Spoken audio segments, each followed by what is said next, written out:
Are you a fan of Poppy Playtime? Do you want to learn how to draw Huggy Wuggy's face? Well, you're in luck.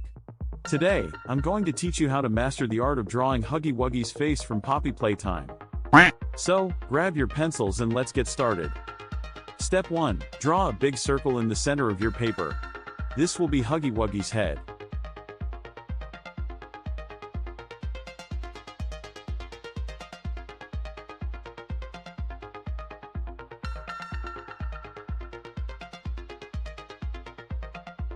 Step 2. Next, draw 2 smaller circles inside the big circle for Huggy Wuggy's eyes.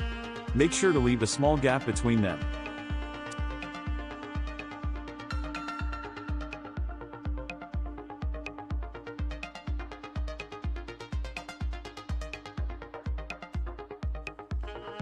Step 3. Now it's time to draw Huggy Wuggy's nose.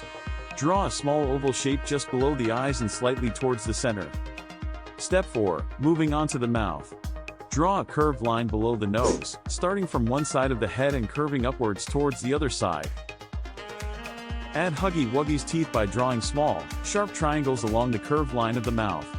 Make sure to leave some space between each tooth. And there you have it. You've successfully drawn Huggy Wuggy's face. Playtime. You can now color in your drawing and add any additional details you like. Thank you for watching, and don't forget to subscribe to our channel for more fun tutorials like this one.